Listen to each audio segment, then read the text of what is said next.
Alexander the Great Idiot was moving towards India. On the way was Persia, ransacked the Persian Empire, killed every male member of the royal family. Went in search of this man, sitting there with a heap of bones. This happened. When Alexander the Great Idiot had this dream of conquering the whole world, but at that time in history, the important part of the world, and even today is, but at that time it was significantly so, was everybody wanted to conquer India because of the wealth and the culture and the most prosperous nation on the planet, all these things. So he was moving towards India. On the way was Persia.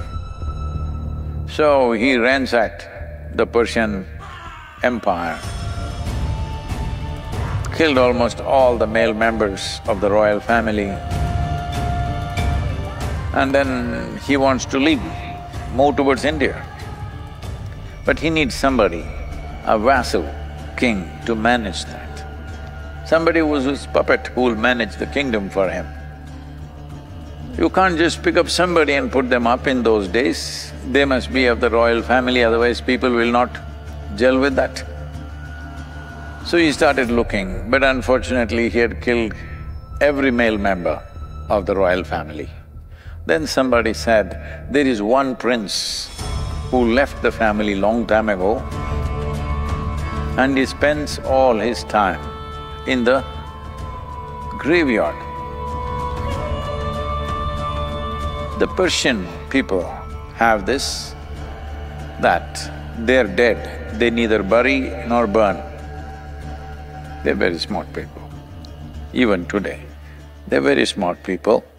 Why waste firewood on the dead? Fuel. Why pollute the air by burning? Why take the labor of digging holes in the earth? Just leave it for the birds and other scavengers to eat the meat. Then the bones alone you bury, which is easy because after 100 people have died, one colossal digging you have to do, easy. I'm just saying, this is their way, this is their tradition.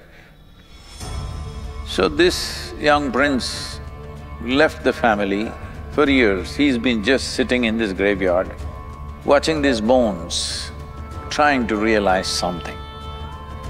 There's a whole tradition in India that yogis, first part of the training is they're sent to the cremation ground, go sit there and watch. So Alexander went in search of this man. So he was sitting there with a heap of bones. Alexander said, see, I will make you the king. You just be there as a king. I will take care of everything. My soldiers will manage everything, my people will manage everything. You just be the king, sit on the throne, wear the crown. We'll take care of everything.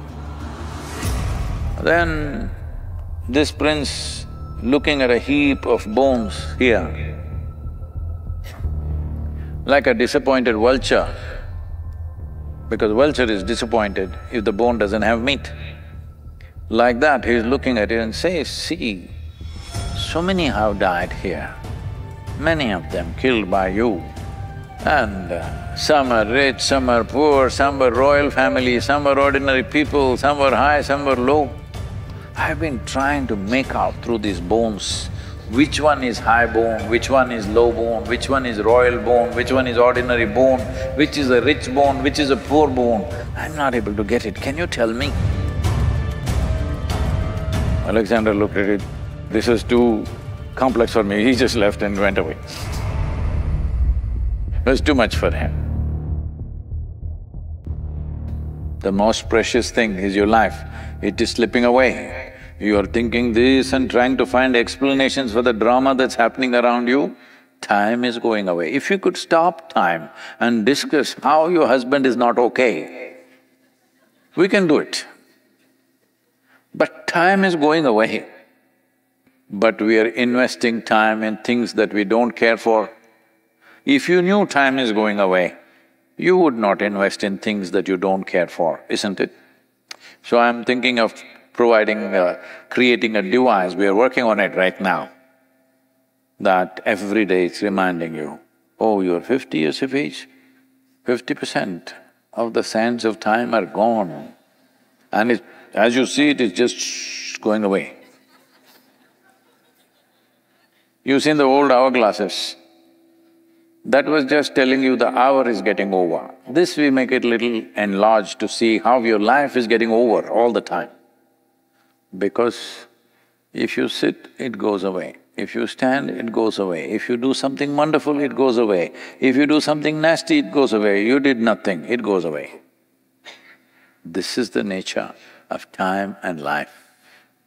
If you want to rise above the time process, there is a way. But that also you must dissolve in a way. Otherwise, as long as you're a slave of time, it's best that you're conscious that time is slipping away. There is no time in this life to do anything that genuinely does not matter to you. Yes or no?